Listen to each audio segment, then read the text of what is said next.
వేకువ వాక్యము ఇది దైవ వాక్యము. వేకువ వాక్యము ఇది దైవ వాక్యము. వేకువ వాక్యము ఇది దైవ వాక్యము. వేకువ వాక్యము ఇది దైవ వాక్యము.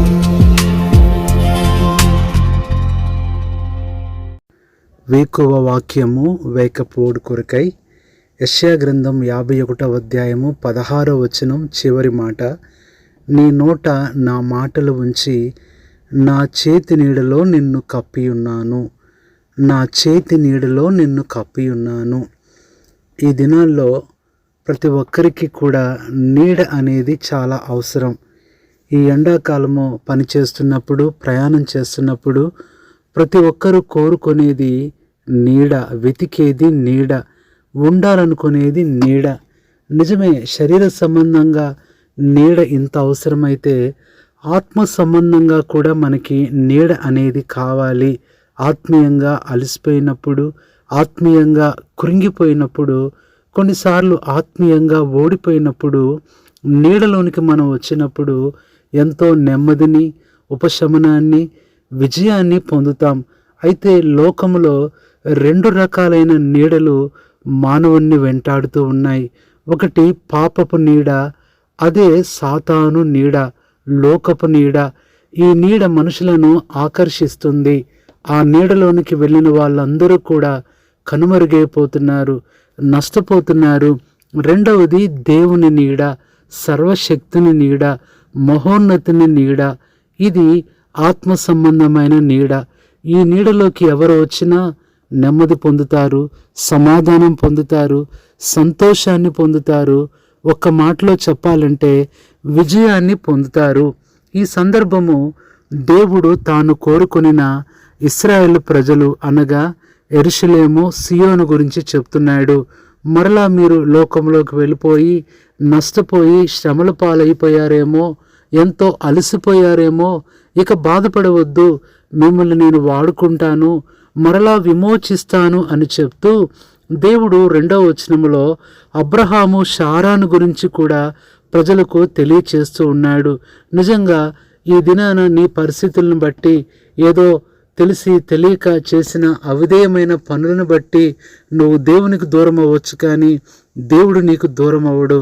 నువ్వు దేవుణ్ణి మర్చిపోయావేమో, కానీ ఆయన ఇంకా నిన్ను మర్చిపోలేదు, మర్చిపోడు కూడా. ఈ సందర్భంలోనే దేవుడు నీ సమీపంగా రావాలని, నిన్ను రక్షించాలని, మరలా నీకు నిరీక్షణ కలుగచేయాలని ఆయన ఆశపడుతున్నాడు. అందుకనే ఆకాశము, భూమి రెండింటి గురించి ఆయన మాట్లాడుతూ ఈ వచనాన్ని చెప్తున్నాడు. నిజమే ప్రియ సహోదరుడా, సహోదరి, నిన్నెవరు చేర్చుకోకపోయినా, నిన్నెవరు ఆదరించకపోయినా, ఎవరు నీడలోనికి రాలేకపోయినా నీ కొరకు వెతికే నీడ ఒకటి ఉంది, నీ కొరకు ఆశపడే నీడ ఒకటి ఉంది. అది దేవుని నీడ. ఆయన ఎంతో స్పష్టంగా చెప్తున్నాడు, ఇది నా చేతి నీడ అంటున్నాడు.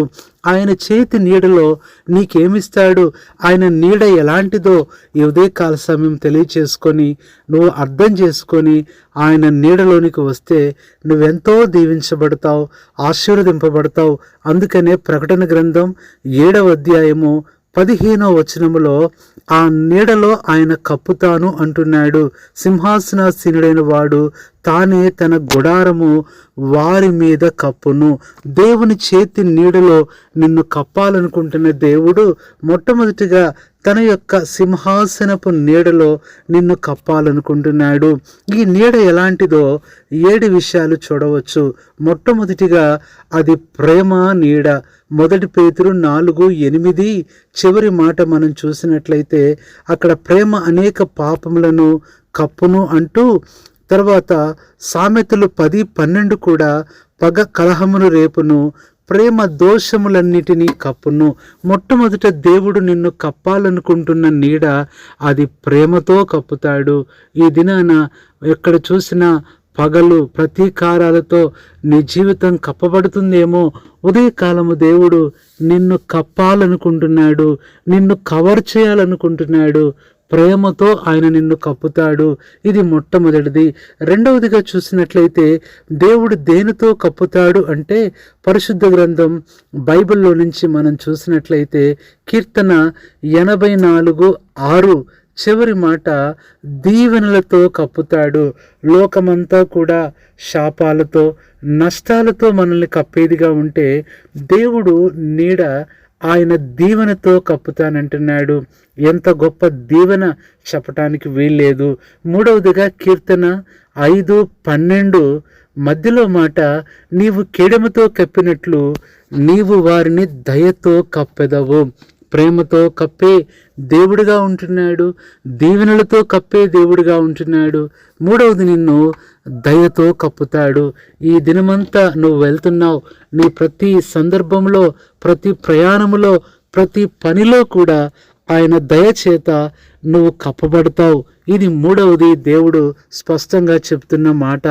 నాలుగవది మనం చూసినట్లయితే యోబు గ్రంథం 10, 11, 12 వచనాలు చూస్తే నీవు నన్ను కప్పితివి అంటూ కింద అంటున్నాడు, కృప చూపితివి. నాలుగవది దేవుడు తన కృపతో నిన్ను కప్పుతాడు. ఈ దినము నీ ప్రతి పనిలో ఆయన కృప కనపడాలి, నీ ప్రతి ప్రయాణములో ఆయన కృప కనపడాలి, నీ ప్రతి ప్రయత్నములో ఆయన కృప తోడైతే నువ్వు విజయాన్ని పొందుతావు. నీ అసమాధానకరమైన పరిస్థితులు, ఓటమితో కూడిన పరిస్థితులు, భయముతో కూడిన ప్రతి పరిస్థితిని కూడా దేవుడు కృపతో కప్పినప్పుడు నువ్వు నెమ్మదిని పొందుతావు. ఇది నాలుగవదిగా చూస్తున్నాం. ఐదవదిగా మనం చూసినట్లయితే కీర్తన 5వ కీర్తన 12వ వచనంలోనే అక్కడ నీవు కేడెముతో కప్పినట్లు అంటున్నాడు. కేడెముతో కప్పుతాడు. ఐదవది ఆయన కేడెముతో కప్పుతాడు అనగా భద్రతతో ఆయన నిన్ను కప్పుతాడు, క్షేమముతో కప్పుతాడు. నీ ప్రతి పరిస్థితుల్లో నువ్వు క్షేమాన్ని చూడగలవు.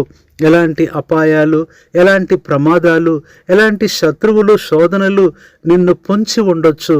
అయినప్పటికీ నువ్వు దేవుని సన్నిధిలో ప్రార్థనాపూర్వకంగా వెళ్తున్నావు కాబట్టి, ఆయన యందు విశ్వాసం ఉంచావు కాబట్టి, ఉదయాన్నే ఆయన స్వరాన్ని వింటున్నావు కాబట్టి తప్పనిసరిగా ఈ క్షేమం అనే కేడము నిన్ను కప్పుతుంది, నువ్వు కప్పబడతావు.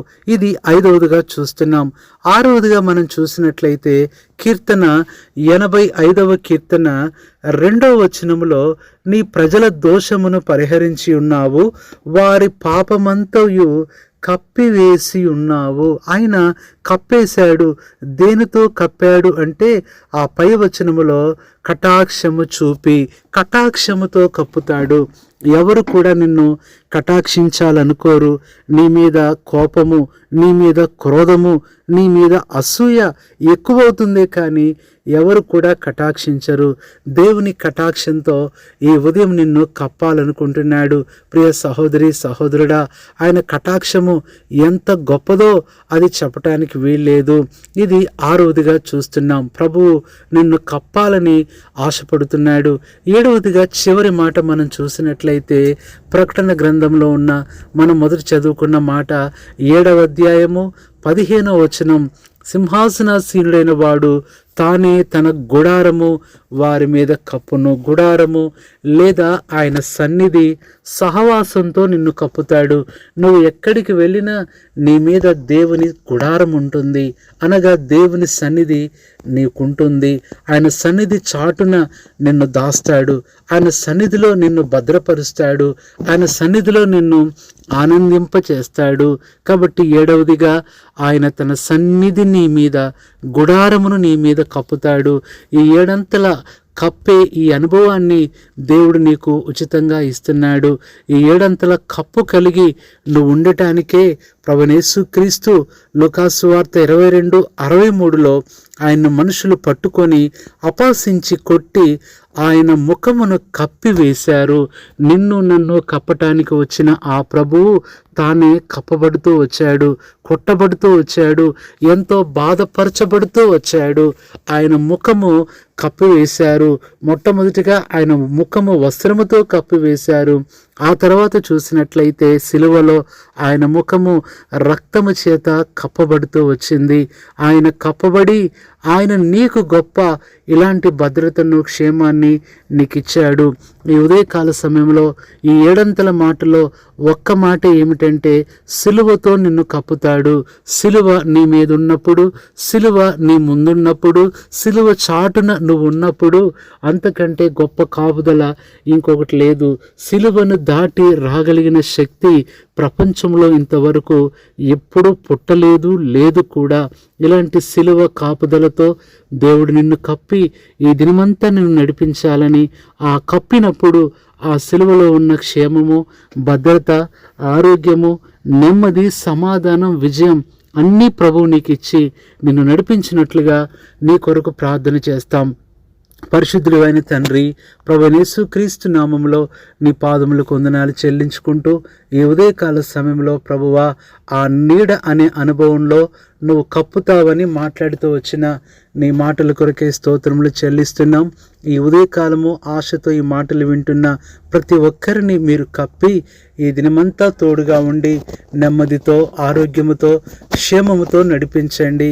ఏ బాధపడుతున్నారో, ఏ నొప్పితో ఉన్నారో, ఏ ఇబ్బందితో ఉన్నారో, ఏ సమస్యతో దిగులు పడుతున్నారో, ప్రశాంతత లేకుండా ఉంటున్నారో ప్రభువా, ఇప్పుడే తండ్రి నీ చేతి నీడలో వారిని కప్పి కావలసిన ప్రతిదీ అనుగ్రహించమని వందనములు చెల్లిస్తూ ఈ దినమంతా మా ప్రియుల యొక్క పనులు, ప్రయాణాలు, ప్రయత్నాలు సఫలము చేయమని మా ప్రభువైన యేసుక్రీస్తు నామములో ప్రార్థిస్తున్నాము తండ్రి.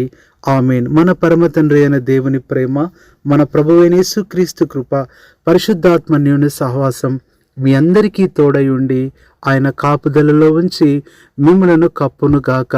ఆమేన్.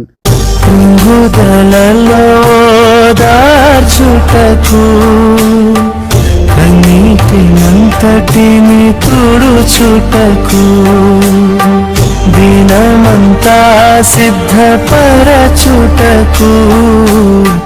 దైవ చిత్తం గ్రహించుటకు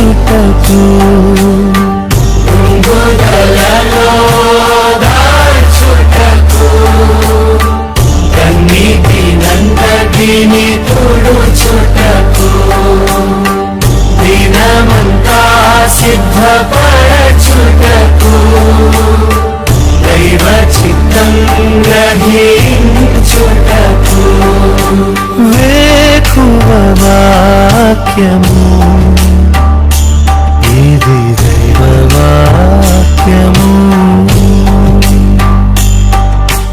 వేకువ వాక్యము,